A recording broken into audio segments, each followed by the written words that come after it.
महाभारत का एपिसोड 191 में भाई लास्ट में देखा कृष्णा जी जा रहे हैं शांति के लिए, और द्रौपदी जी रोकने के लिए आ रही है।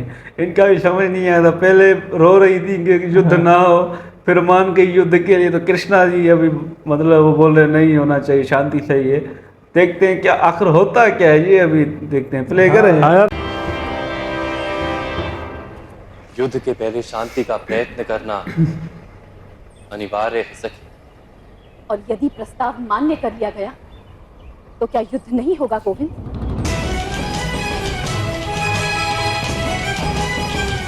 पांडु पुत्रों का यही निर्णय है सखी।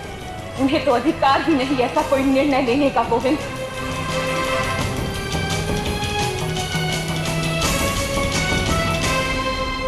द्यूत सभा में अपमान मेरा हुआ था, वस्त्र हरण भी मेरा हुआ था गोविंद। समग्र आर्यवर्त जब लांछन देता है तो मुझे देता है। मेरे लांछन की पीड़ा मेरे पुत्रों को भोगनी पड़ती है गोविंद। इससे युद्ध करने या ना करने का निर्णय भी केवल मैं ले सकती हूँ। नहीं सखी, युद्ध का निर्णय ना प्रतिशोध के कारण लिया जा सकता है और ना ही किसी को पवित्रता का प्रमाण देने हेतु किया जा सकता है। युद्ध का निर्णय तो केवल न्याय के लिए किया जा सकता है। न्याय मांगने का अधिकार भी केवल मुझे है गोविंद। अवश्य न्याय मांगोगी तो अवश्य न्याय मिलेगा सखी, ये मेरा वचन। पर कैसे गोविंद? आप वहां शांति की बात करने जा रहे हैं, उसे युद्ध तक किस प्रकार पहुंचाएंगे? विश्वास रखो सखी, केवल मुझ पर ही नहीं, उस दुर्योधन पर भी विश्वास रखो। युद्ध तो अवश्य होगा।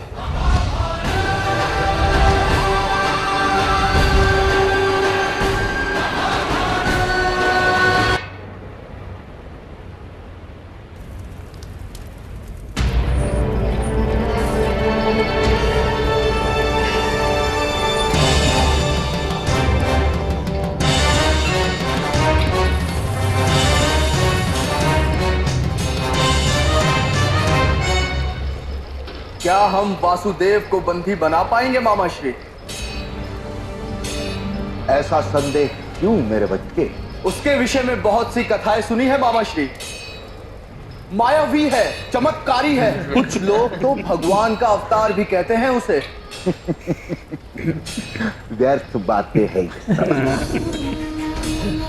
भय को भगवान मान लेना मनुष्य का स्वभाव है, और भय का स्वभाव है कि भय से भय वृद्धि होती है।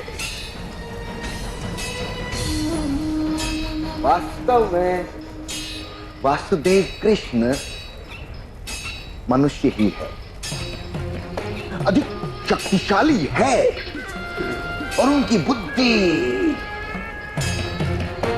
कभी कभी मुझे भी भयभीत कर देती है, किंतु भगवान अवश्य नहीं है। भय से भय की वृद्धि आपके मन में हो रही है मामाश्री। मुझे उस कृष्ण से कोई भय नहीं। उसके पास नारायणी सेना थी, अब वो मेरे पास है। वो स्वयं निशस्त्र है, तो क्या हानि कर सकता है वो? शास्त्र कहते हैं एक मल्ल दो पंडितों से अधिक शक्तिमान होता है। क्योंकि वो पंडितों के मस्तक पर एक एक प्रहार करके उन्हें ब्रह्म ज्ञान का मार्ग दे सकता है। मेरे बच्चे, अपने बाहुबल पर इतना घमंड मत करो। बुद्धिमान मनुष्य के निकट पहुंचना भी कठिन होता है। वासुदेव कृष्ण यदि पांडवों के पक्ष में खड़े हो गए तो फिर मेरा छल भी तुम्हें विजय नहीं दिला सकता। स्मरण रहे, तुम्हारे पक्ष में जितने भी महारथी योद्धा है वे सब वासुदेव कृष्ण से प्रभावित है। तुम्हारा मित्र अंगराज कर्ण वासुदेव का सम्मान करता है। वो भूरा भैरव वासुदेव को महान मानता है। कृपाचार्य, द्रोणाचार्य, विदुर ये सब वासुदेव कृष्ण से भयभीत है। यदि वासुदेव कृष्ण पांडवों के पक्ष से रणभूमि में खड़ा हो गया तो तुम्हारे सारे महारथी योद्धाओं का बल आधा आधा हो जाएगा। इसलिए वासुदेव कृष्ण को बंदी बनाकर कारागार में डालना उचित है।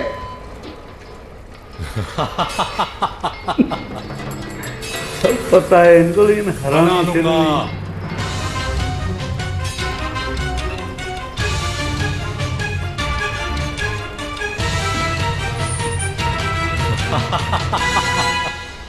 समस्त राजसभा के सामने उसे बंदी बना लूंगा मैं।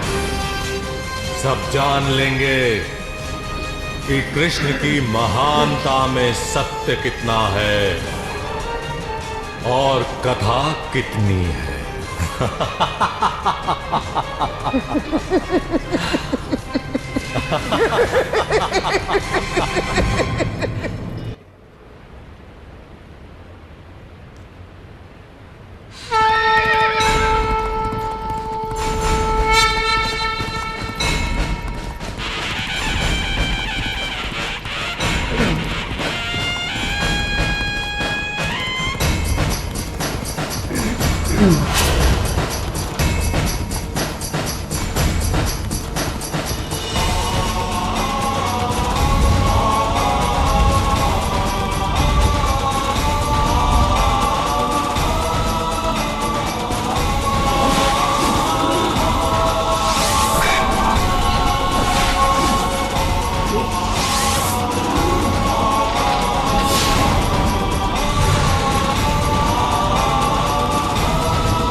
राजसभा समाप्त होगी, उसके बाद ये सब हंसेंगे वासुदेव पर मामाश्री।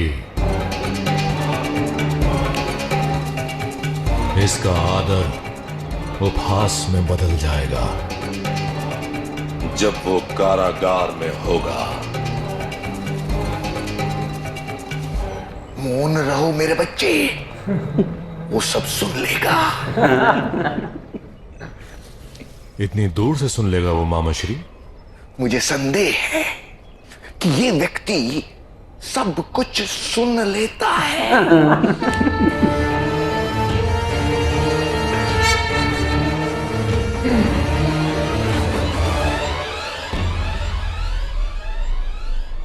यदा यदा हि धर्मस्य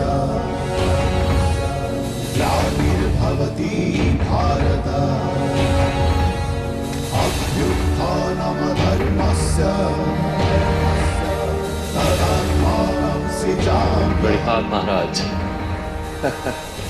कल्याण हो वासुदेव। मैं पांडु पुत्रों का संदेश लेकर आपके समक्ष उपस्थित हुआ।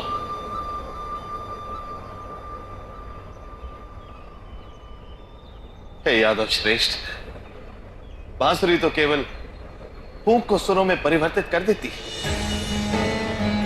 किंतु पांडवों के संदेश को ज्ञान में परिवर्तित करने की क्षमता वो तो केवल आप ही रख सकते हैं। महाराज, बांसुरी के सुर सुनकर वृंदावन की गायें तो अधिक दूध देती थी, किंतु गर्दभ तो अपने ही सुर रेंकते थे।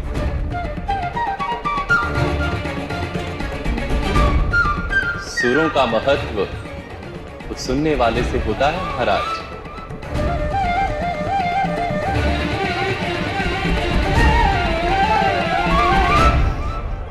महारानी को प्रणिपात।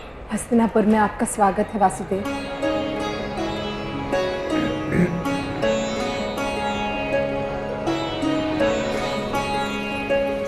महारानी को दर्द भी नहीं कुरुवंश होता। जिस संघर्ष के मोड़ पर खड़ा है वहां से आप ही कोई शांति का मार्ग दिखा सकते हैं।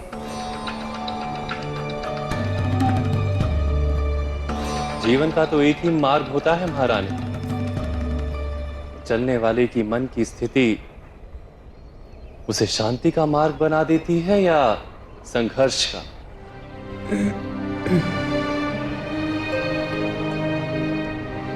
किंतु मैं आपको विश्वास दिलाता हूं कि संघर्ष को टालने का प्रयत्न मैं पूर्ण मन से करूंगा।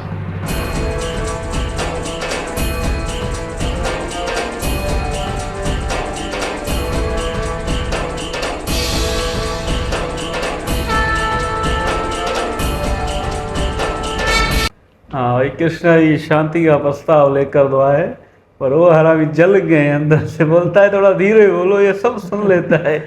कृष्णा जी की सारी शक्तियों से ये वाकिफ है, उनको पता है कि भाई इसके बाद सब कुछ है और ये कुछ भी कर सकता है। और शकुनी बार बार बता रहा है कि ये जो हमारे गुरु है, बड़े बड़े भीष्माजी, द्रोणाचार्य, अंगराज, कर्ण, ये सब कृष्णा जी का सम्मान करते हैं और डरते भी हैं। तो ये कब कहीं पलट ना जाए, इसलिए थोड़ा संभल के रहो दुर्योधन को। दुर्योधन हरामी बोलता है नहीं, मैं कृष्णा जी को कैद करूँगा और फिर कुछ नहीं होगा।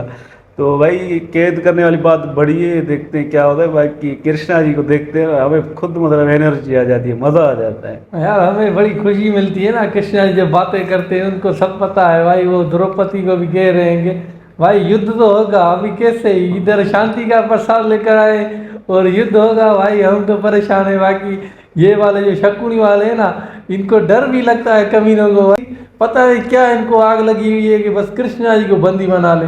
हाँ भाई, कृष्णा जी तो आ गया है इधर हस्तिनापुर में, तो पहुंच गया है बड़े दिनों के बाद। ये शकुनी वाले चाल पर चाल चल रहे हैं ना। दुर्योधन बोलता है नहीं, इसको हम बंदी बना देंगे। मेरे बच्चे आराम से बोलो, सुनता है भाई। वो में देखता हूँ 50 साल हो गए, वो पट्टी अभी तक वो बांधी पड़ी भाई। अभी तो उतारो, आपके बेटे भी बड़े हो गए, हर चीज़। ये तो बच्चन को भाड़ में जाए एक मरतबा। खुद तो दुनिया तो देखो, तुम्हारा पति तो अंधा है, वो तो नहीं देख सकता, तुम तो देख सकती हो महारानी। छोड़ो एक मरतबा वचन, करे समझा दी नहीं है। ये युद्ध होगा, अवश्य होगा। कृष्णा जी ने बोला ना, बस अभी तो होगा। कैसा भी अभी देखने का है भाई, मजा आ रहा है मुझे भाई। हाँ भाई, डरते तो है ये हस्तिनापुर वाले सारे। स्वागत तो किया डर के, कृष्णा जी का कैसे स्वागत किया भाई। ये कृष्णा जी आ रहे थे, महाराज आ रहे थे। हाँ, पहले तीर चलाए, मुझे लगा यार ये हमला अभी से कर दिया, पर वो स्वागत था इनका। मजा आ गया। बस देखते हैं नेक्स्ट एपिसोड में आपसे मिलेंगे।